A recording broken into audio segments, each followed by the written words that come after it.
New York Times ran a piece on people who were refusing to get rid of their masks. The story began by focusing on a man called Joe Glickman. The newspaper said that Glickman wears, quote, an N95 mask over his face and tugs a cloth mask on top of that whenever he goes to the store. He then, and we're quoting now, pulls on a pair of goggles.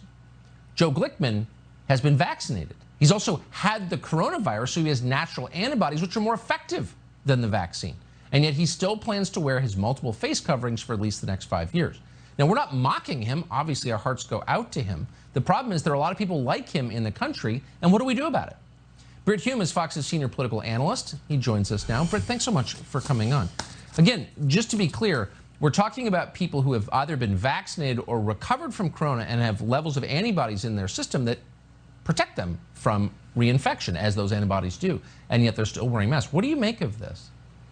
Well, I think you're right, Tucker, that this is a kind of a neurosis.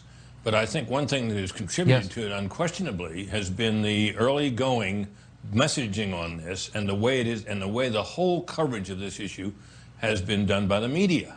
There's an old saying in this business, you know, Tucker, that no news is bad news, good news is dull news. And in the newspaper business, we used to say bad news makes marvelous copy. Well, bad news about the coronavirus has dominated the coverage to the exclusion of things that we've known from the beginning. I mean, from the very beginning, are kind of good news, such as that little kids like young John Provenzano are largely, if not completely, invulnerable to the disease, nor are they likely to spread it. And yet the schools remain closed because it was believed that the little critters are going to come in there and they're going to have the ailment and they're going to spread it to all the teachers and they're all going to die. I mean, and I saw countless comments from people saying, yeah, that's fine. The kids may not get that sick, but they're going to kill other people. That was the idea. Well, there's no real science behind that. There are no studies that show that that's happening. There's nothing that shows that kids are big spreaders of the disease or that they ever get very sick with it. And yet, you know, the kids were out of school. Now they're forcing them to continue to wear masks in some places, even in Florida, which is relatively an open state. So it is a form of collective madness that is passing for many people who have wised up on this. But as what you're telling us tonight suggests, too many people haven't been able to get over it. Why would you want to terrify your population to the point where they exhibit symptoms of mental illness? That just seems cruel to me. Well, I think all along it's been a kind of a failure to trust the public. Because people, I think, thought in the beginning, you know, people like Dr. Fauci, who at first said something which I thought was a moment of candor for him, and it was last about a year ago or longer, when he said, you know, I don't think everybody needs to go around wearing a mask. He said, you know, it might catch a couple of droplets coming out or going in, but it's not going to give you the kind of protection you think. That's not an exact quote, but that was the sense of it.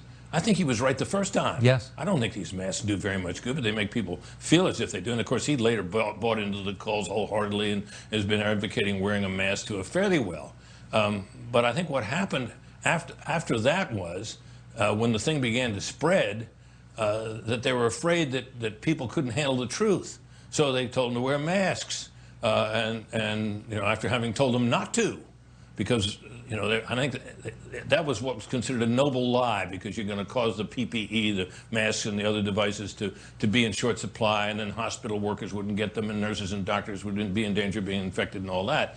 But all along there's been a kind of a failure to trust the public. And the messaging, of course, in the CDC up to and including this most recent announcement that they made, which should have been a relief to everybody, the CDC has so poisoned the well of its own of trust in itself that people aren't buying it. People don't know what to buy. They don't know what to believe. That's right. And I don't blame them.